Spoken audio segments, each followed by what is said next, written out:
Israeli গণহত্যার প্রতিবাদে বসুন্ধিয়ায় সর্বস্তরের জনগণের বিক্ষোভ মিছিল। যশোর থেকে ইয়াসিন আরাফাতের তথ্যচিত্রে থাকছে বিস্তারিত।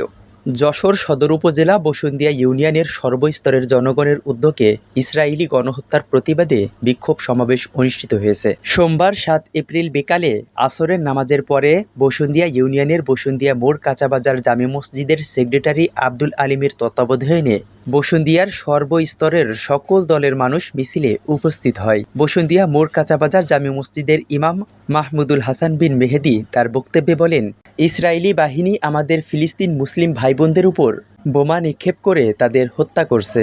অনতি বিলম্বে ইসরায়েলকে সন্ত্রাসী রাষ্ট্র হিসেবে ঘোষণা দিতে হবে। তিনি ব্যবসায়ীদের উদ্দেশ্যে বলেন, আপনারা দোকানে ইসরায়েলি পণ্য রাখবেন না। তিনি সকলের প্রতি ইসরায়েলি পণ্য বয়কট করার আহ্বান জানান। উক্ত বিক্ষোভ সমাবেশে আরও উপস্থিত ছিলেন মাহমুদুল হাসান বিন মেহেদি, ইমাম ও খতিব কাঁচাবাজার জামি মসজিদ, তৌহিদুল ইসলাম সভাপতি ইসলামী আন্দোলন, ইউসুফ বিশ্বাস সভাপতি বসুন্ধিয়া মোড় বাজার কমিটি, হাফেজ মাওলানা শাহ আলম সেক্রেটারি বসুন্ধিয়া ইমাম পরিষদ, মাওলানা রফিকুল ইসলাম খান আমির বাংলাদেশ জামাতে ইসলামী বসুন্ধিয়া ইউনিয়ন, শহীদ বিশ্বাস সিনিয়র সহসভাপতি জাতীয়তাবাদী দল BNP Basundhia union, Abdul Alim secretary Basundhia মোড় কাঁচাবাজার জামি মসজিদ প্রমুখ। সমাপনী বক্তব্য ও দোয়া মোনাজাত করেন হাফেজ মাওলানা আব্দুল সত্তার সাহেব।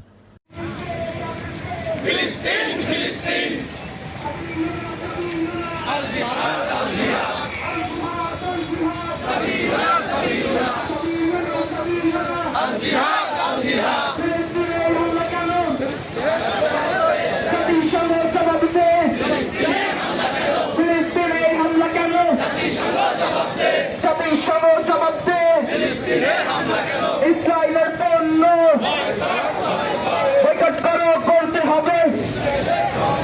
তুমি কে?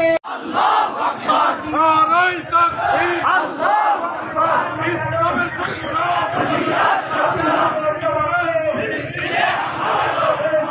আমরা কেন আমার ভাই মূল্য কেন